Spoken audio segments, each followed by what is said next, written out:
contest. And the loudest voices, well, they don't always tell the most truth, you know? Right. And that's what we're diving into today, a story about influencers, crypto, and those really, really devoted followers, the kind that make you really think twice about who to trust in the online world. Yeah, and what's so interesting here is how someone with a lot of charisma can get a ton of people to follow them online. And it gets kind of blurry, the line between just being a fan and something that feels, I don't know, almost like a cult. Yeah. And that's where Andrew Tate enters the picture. Right. He's that former kickboxer, right? But then he became this big influencer. Yeah. And he's got this, how do I put it, a very particular brand of masculinity, I guess you could say. That's one way to put it. But recently, it's not his, what usually gets him attention. It's his move into the world of cryptocurrency that's got people talking. Yeah, and not just any crypto. I mean, we're talking about coins with names like Venom, Daddy Y, and Roost. You got to wonder about who he's targeting with those names and what kind of investment strategy that even is. It's definitely not your grandma's Bitcoin, that's for sure. Right. And, someone's making a splash in the crypto world when, Coffeezilla shows up. Right. For those who might not know, he's that YouTuber who does those deep dives into all the online scams. Yeah, the shady stuff. Exactly, all the shady stuff. Exposing it all. And Coffeezilla, he took notice of Tate and what he was doing with crypto. He decided to take a closer look at Tate's crypto dealings. Especially since he was pushing those, how do I say this, those unconventionally named coins. Yeah. Seemed like he had some questions about if these projects were on the up and up, especially because, well, one of them, this Roost coin, it got hacked. Oh, wow. That doesn't look good. Not a good sign for a crypto project, no. Not at all. But here's where it gets interesting. Oh. Tate didn't really answer those questions. Yeah. Coffeezilla's questions, he kind of just went on the attack instead. Really? Yeah. Released a whole video and everything, full of personal insults, trying to discredit Coffeezilla, just completely avoiding talking about the crypto projects. Wow. So what, like a diss track, but for, crypto? Yeah, kind of, but way more aggressive. I mean, this wasn't your normal online back and forth. This video, it had some language in it that's just, well, it's something. And it makes you think, especially because Tate's got a younger audience, too. Yeah, for sure. He said some, let me see if I can quote this right. Oh, yeah, he said, "I'm loved, nobody likes you, nobody's scared of your fucking investigations, your emails sound gay." Whoa. Yeah. Okay, that's intense. It's a lot. And using language like that, the homophobic stuff, it's not okay. It feels like something we see a lot with these online personalities. It's like it's not even about selling a product anymore, It's about building this whole character, this persona. And they use these really strong words to make that image even stronger, even if it means putting other people down.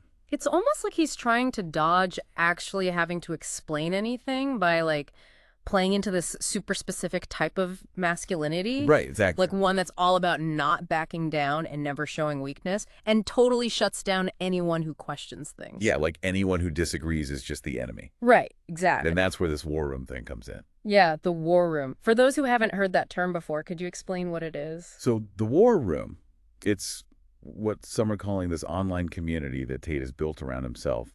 They're super loyal, always backing him up. Okay. Though some people are saying it's a bit more worrying than just a community, Okay. given how dedicated they are to him and how much they'll go after anyone who criticizes him. So they're really active in defending him online. Very active. And, well, they did more than just defend him. But because a little after Coffeezilla started asking those questions about the crypto stuff, Tate accidentally leaked Coffeezilla's email to this whole war room. Accidentally. Yeah, accidentally. Yeah, right. But whether it was an accident or not, what happened next? Well, that's the same. Coffeezilla's inbox was flooded. Oh, man. Absolutely flooded with messages. And not just any messages. Tons of them had homophobic slurs, threats, that kind of thing. All while trying to plug Tate's daddy coin, of course. Wow. That's, Yeah. I mean, just thinking about being on the other side of that, Yeah. getting all those messages just because you ask some questions about how someone makes their money. It's kind of scary. It's a perfect example of how talking tough online, Yeah. it can turn into real life problems really fast. And when you've got someone like Tate who's all about being aggressive and dominant, well, it can get out of hand quickly. Then it's more than just mean emails, right? We're talking about really going after someone, trying to mess with how they make a living, hurt their reputation. Yeah. And all just because they spoke up. Exactly. And don't forget, a lot of the people listening to Tate, they're young guys, teenagers, young men, Right.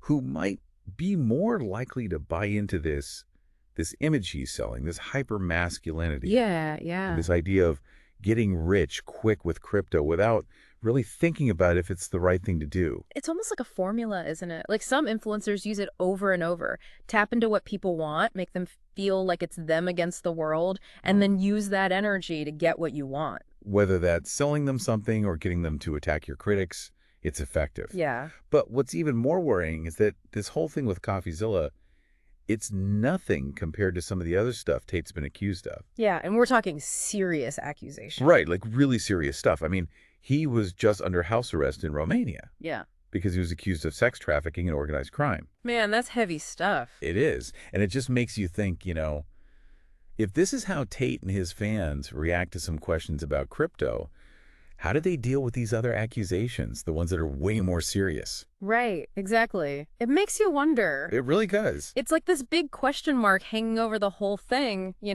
as we try to make sense of it all.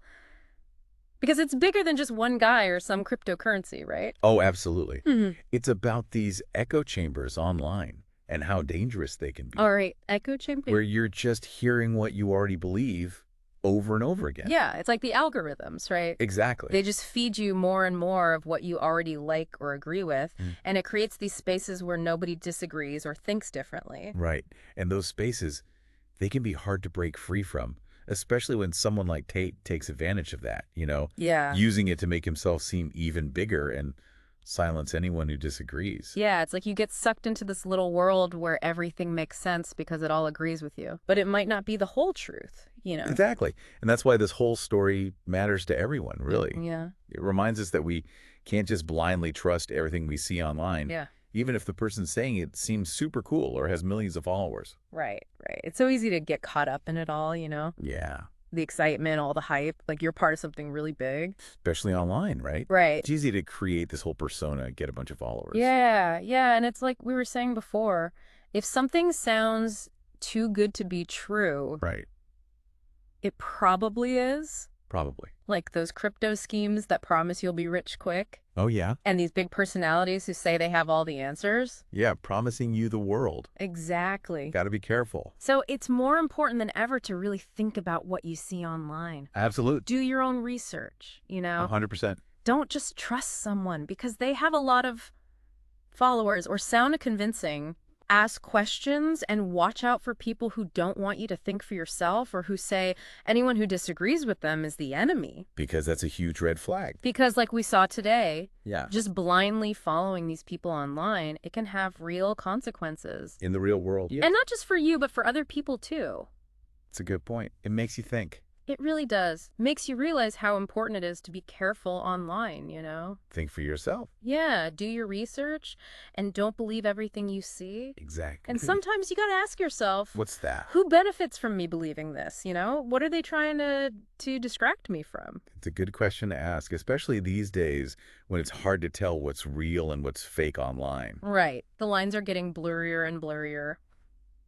But that's all the time we have for today's deep dive. Yeah, we're out of time. But stay curious, keep asking those questions, and we'll be back soon with another deep dive into the wild world of the internet. See you next time.